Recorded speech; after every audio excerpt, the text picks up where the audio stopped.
Do you know that you could have $400,000 sitting in an old 401k plan? You may have forgot about it, but I'm going to show you how to find it. And this will be done with free government resources. So stick around and you'll really want to pay attention to this video because it could be the simple example of dialing for dollars, internet style. Hi, it's Brian with Generation X Retirement, and you want to pay attention. If you're like me, you've changed your jobs a few different times during your work career. And with job changes, but did you know there's billions of dollars left behind in retirement savings at former employers? It's surprising how common this happens. I'm going to walk you through exactly what websites to go to. In this step-by-step video, how to perform the searches, and what information you're going to need to reclaim money. And who knows, if you stick with me for the entire video, you might find the resources that will help you find a fortune that you never knew you had. And if you're anything like me, even $1 is a lot of money, let alone hundreds of thousands of dollars. And once again, all we ask you for is a like and a subscribe, because these videos are put together for free for Generation Xers just like us. Go ahead and make sure you know that your friends are on this channel as well, because I try to provide the information that gives peace of mind and helps people think about the next 5, 10, maybe 15 years down the road, but making sure we're positioned to take care of the things that matter most, which is our family and, of course, our future in those retirement years. Thanks for joining me. Let's continue. So I want to make sure that we understand there really is a significant problem here. There are billions of dollars that are left behind in lost funds and lost accounts. And it's nobody's fault per se, but companies lose track of their employers, and when employees come and when employees go, or companies are sold and change hands, then there really is an opportunity to leave money literally on the table or vested somewhere, and you forget about it altogether. So I'm walking you through a couple of resources here that should help you out a ton. The first one I want you to take a look at is called the National Registry. And of course, there is a ton of functionality with this site.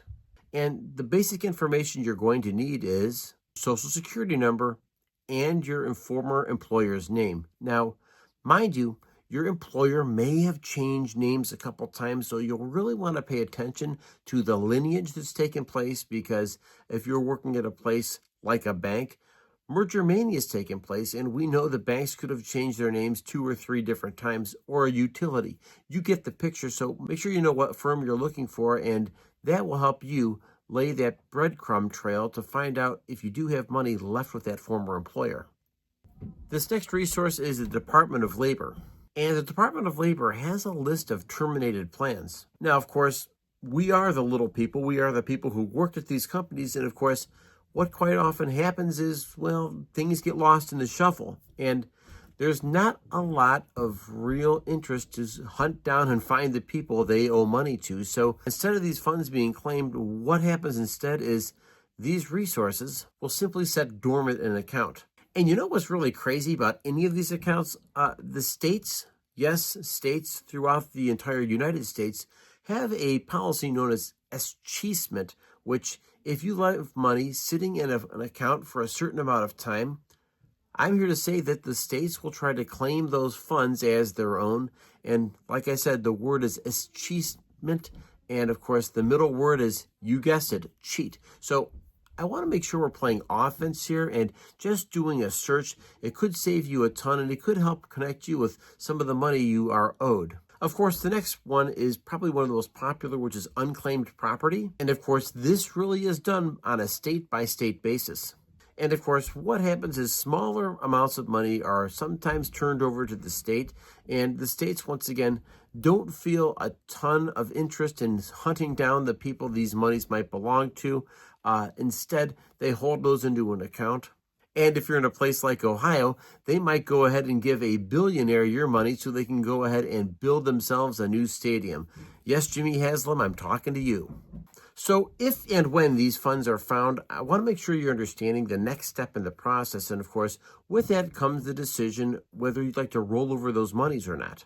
And if it's a small amount, quite often you'll get a check. If it's a larger amount, particularly if it's connected with your retirement or your 401k plan, 403b plans, then all of a sudden there's an opportunity where you really have to think about what you plan on doing with your monies moving forward. And of course, I always advise that people talk to a financial professional and make sure they're getting that information, because once again, I can provide you the information, but you really want to dig down to get either legal experience, financial experience, of course, and accounting experience here as well, because these are the experienced professionals who can help you make the best decisions that are right for you in your particular situation.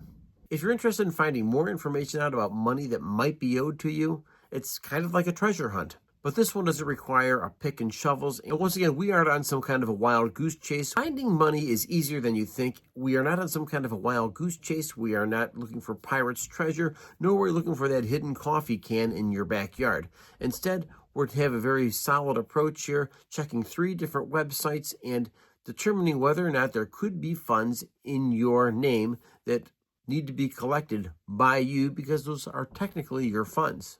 And all that will cost you is about 5 to 10 minutes of your time to do a little bit of digging.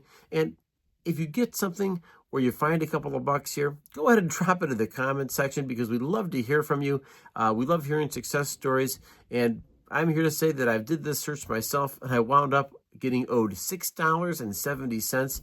It was something, not much, but I'm here to say that there are some people out there literally that have hundreds of thousands of dollars that need to be claimed. So with that, make sure you are liked and subscribed, and I'll catch you next video. A broad index, but I wouldn't toss a chunk in at any one time.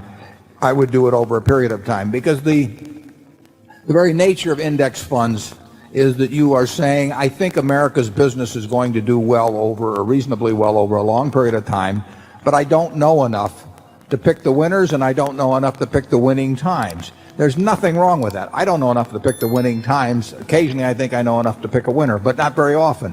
And I certainly can't pick winners by going down through the whole list and saying this is a winner and this isn't, and so on. So the important thing to do, if you have an overall feeling that business is a reasonable place to have your money over a long period of time, is to invest over a long period of time and not make any bet implicitly by putting a big chunk in it.